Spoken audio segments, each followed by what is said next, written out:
The name's Harmon Smith, and I am the man with the plan. The people will come to me for salvation. Look at what has happened. I didn't talk about Monster Hunter Wilds. I didn't bring it up. I didn't talk about it, but I knew that this would happen. I knew that the grifters would seethe, that people would cope, that people would damage control, that people would just ignore basic reality. But the simple fact of the matter is that Monster Hunter Wilds isn't some giga ultra mega hit that Capcom wants you to believe. 75% of players lost in the first weekend? What? That's like an insane drop off. To me, it looks like longtime Monster Hunter fans are upset at the casualization of the PlayStation leg of the franchise, right? And casual fans are still being put off by the rampant difficulty because they don't have the capacity to play and understand these games. Now, the only relevant thing Monster Hunter has done in the past decade is release Monster Hunter Rise on Nintendo Switch, which was more in line with the traditional games and was not as casualized as World or Wilds. Right? We got the real Monster Hunter game, while PlayStation and Xbox got the absolute slop that is the Monster Hunter for the modern audience, with Type A and Type B, with ugly women, with just diversity, just all of this nonsense that has been permeating throughout modern video games. Now, the issue I have with Monster Hunter Wild specifically, going into this, is just how much grifters like Grums try to associate themselves with it. Like, oh man, look at how well Monster Hunter is doing. The East is doing what the West can't. Oh man, look at this one girl, like this one average girl who's showing some skin. Right? Never mind about the casualization of the franchise. Never mind what just happened with Dragon's Dogma 2. Like, never mind that Devil May Cry, the cartoon, is streaming on Netflix right now. Right? Never mind all of that. Oh man, this chick, she's showing her belly button. Oh, how scandalous. Oh, based. Like, Grums is just like squeezing his cock over it. Like, he's just like, oh man. Oh, I'm so hard. Oh, like,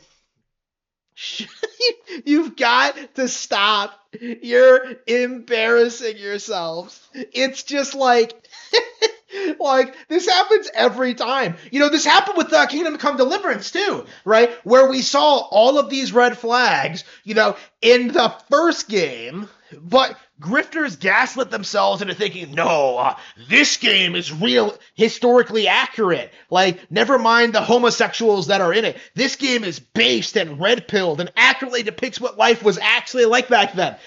Never mind none of that is true, especially in the wake of the sequel, but the grifters grifted, and I believe a lot of them are still damage controlling the sequel, even now that, so many people in, it's more openly acknowledged in the gaming sphere just how, stupid Kingdom Come Deliverance always was. Monster Hunter is kind of going through the same process, right?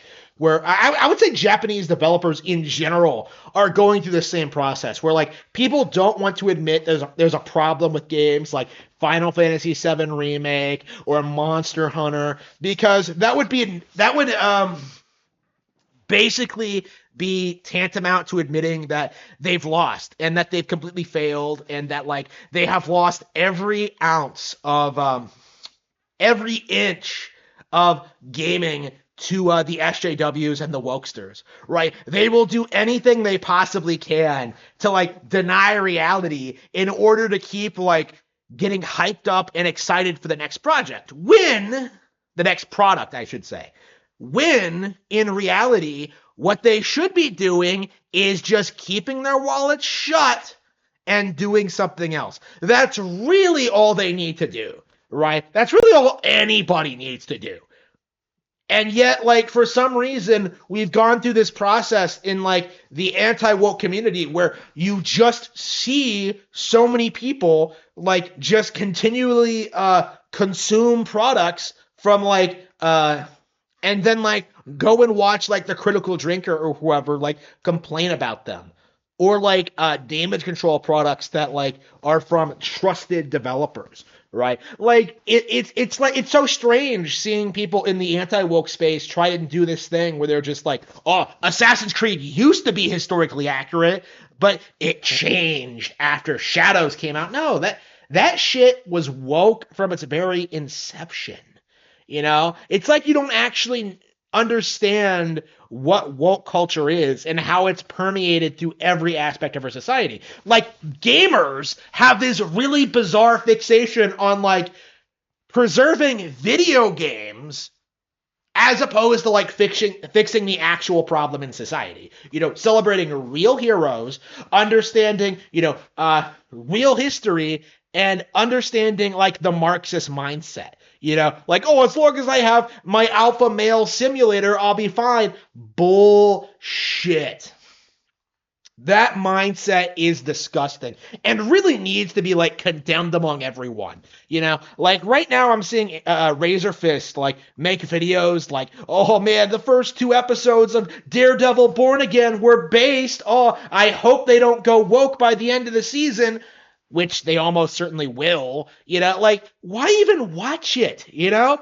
Like, at this point, I don't watch anything until, like, it's a complete series and people still recommend it. Even then, it's like, it's still up in the air.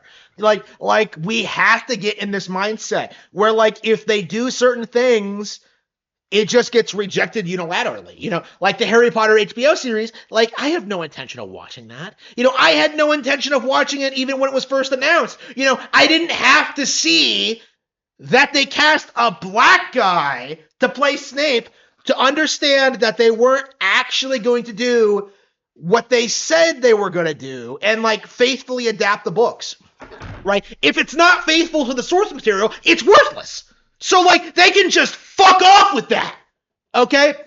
That's the mindset we all should have. You know, not only am I not going to watch Harry Potter, I'm not subscribed to HBO, I'm not consuming any Harry Potter, like, merchandise or going to the parks. You know, like, my contempt for the brand that I'm a fan of runs extremely deep.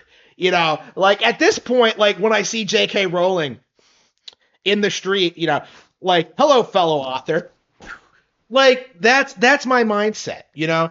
Like, I don't care what she says. I don't care what she does. I don't care, like, how successful she is. She's a stupid bitch who needs to be put in her place, right? That is the mindset we all have to be in when condemning woke shit, you know? Like, we can't jerk around with this anymore. We can't, like, make allowances. We can't keep getting excited for bullshit.